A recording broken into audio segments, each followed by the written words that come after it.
Welcome, Taurus, to the Five Clairs Tarot. This is your Sun, Moon, Rising, and Venus reading for July 17th through the 22nd.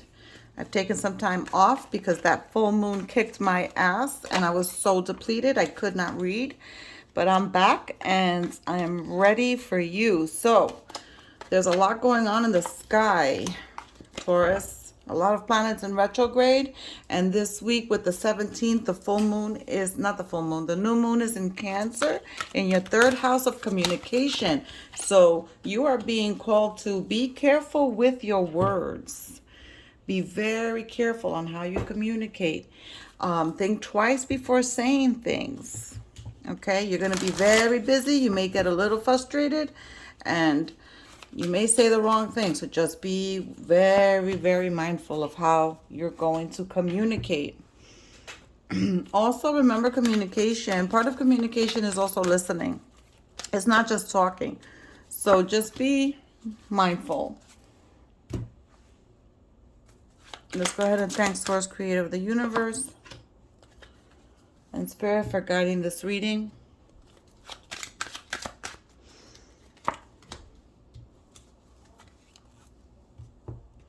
All right, let's see what your tea leaves have to say. Bear, danger, especially in money matters. So watch your money. And Desk, pay attention to your work. So these two, these energies coincide because if some of you work in an office and some of you are in charge of petty cash, be very careful with that. Make sure that's going in the safe at night. You're not leaving it in your drawer. That's what they're showing me. So just be very careful with that. Some of you are so overwhelmed at work. You're not, you may miss something and make a mistake. The next card is the Void, Dark Moon. So, by the way, this new moon, right? It doesn't, we don't see its light, right? Take this time to reflect, or take this time to rest, but take this time to set new intentions for what you want in your long-term goals.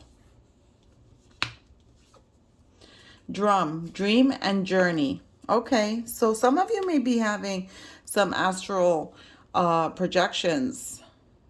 This void and this dream, see how she's laying down? Pay attention to your dreams as well. You may be getting downloads that are important. Regeneration, very funny. Aries received this card. Again, rest. People have to take time to rest. This super moon that we just had on the 6th of July was very, very powerful. A lot of people felt it and felt depleted. So if you have not taken time to rest, they're telling you to do so. Courtship, some of you may be going on a date or meeting somebody new.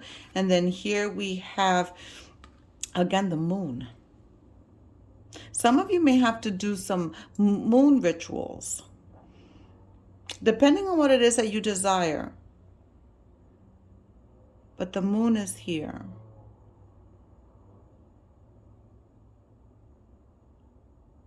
Some of you are going to be finding out things about yourself emotionally. You're going to be going within yourself, and perhaps this is why this card is here as well.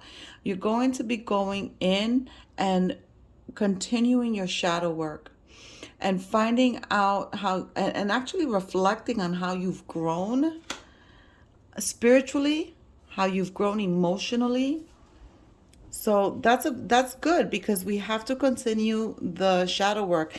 People think that, they go to therapy, they do some meditations, they face their demons and they're done. The shadow work is done. It doesn't work like that. We're always working on our shadow because we're always evolving. I mean, I would hope you're evolving. So we're always evolving. So shadow work is just never done. You continue to grow, you continue to deal with things, and you have to work on the shadow. Some of you are going to be asked for your hand in marriage, or some of you are asking someone else for their hand in marriage. I see an engagement. Let me know in the comments if you are planning to ask someone or have asked someone. And there goes the happy marriage. There goes the happy life, the happy, full, emotionally full, content life. There's some fast moving energy, and you guys are planning this very soon. Or for those of you that are going to be asked, it's going to happen pretty soon. This is air energy, so this could happen, I would say, from now to October. Libra's the last air sign. No, Aquarius. It could come in up from here to next February. There goes that love. There goes that resting and that meditation, that going within. So you guys have to really take care of yourselves. That was actually the main message for Aries. So if you have Aries placements, perhaps you want to watch their reading, because their reading was basically that, to rest.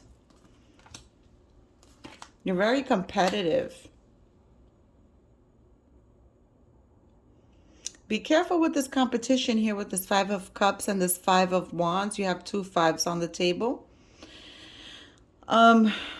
Be careful with this competition. Sometimes you're in competition with yourself. Like you have two voices in your head going, oh, I can do that. And then you're like, yeah, I can do that and I can do it better. And it's like really weird. Like, tell me in the comments if this happens, because I see an internal conversation or an internal conflict. There's you defending something. Ace of Pentacles, Queen of Cups, Three of Pentacles.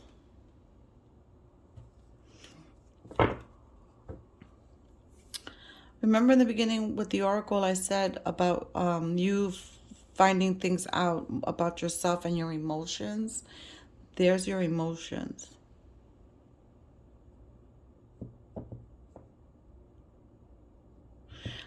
Some of you feel the lack of a maternal presence in your life.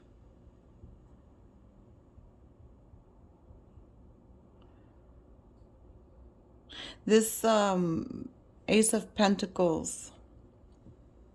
Remember I said from here to February at the end of Aquarius season, because it's the last, or if you look, it's the last from this point on air sign. If you're looking at it from the beginning of the year, it's the first one. But that engagement, that, or perhaps even marriage for some of you, from here to the springtime, and both cards are one on top of the other, so that's confirmation there. Some of you may be collaborating with others, but you're very, and you know what? This is also delegating work, because you're so overwhelmed. Delegating work has to be done so that you can get some relief, so that mistake doesn't happen. You had to make a choice, and you've made it already in a situation.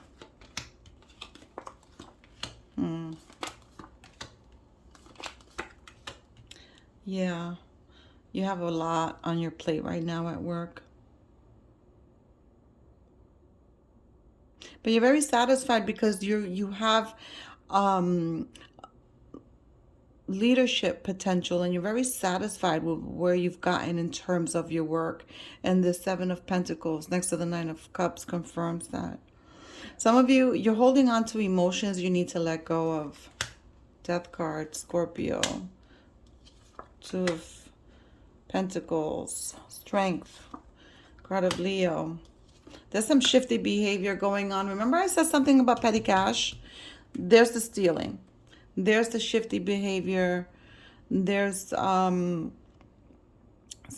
somebody taking some credit that isn't theirs, that they gained by, just moving very shady. Gorgeous. Ace of Swords. Nice. It's a new beginning coming in, and a truth you're going to be finding out.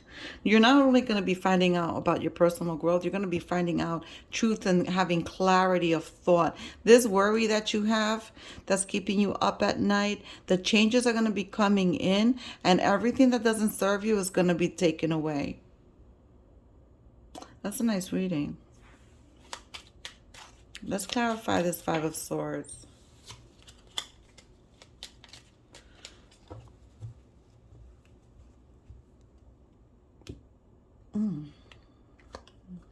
That's funny. The King of Swords and the Temperance. We're up. We're faced up.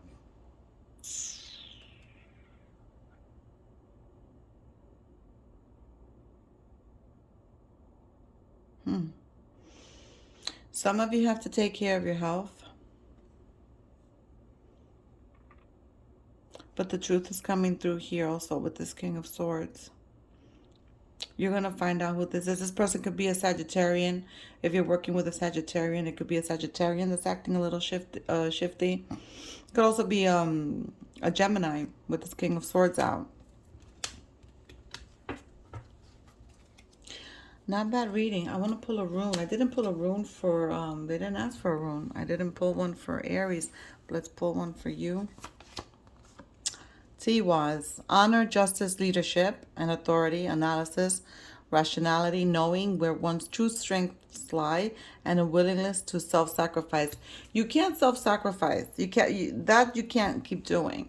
You can't keep giving and giving and giving at your job and not compensate, not receive compensation, or even just take care of yourself. So self-care has to be prioritized here.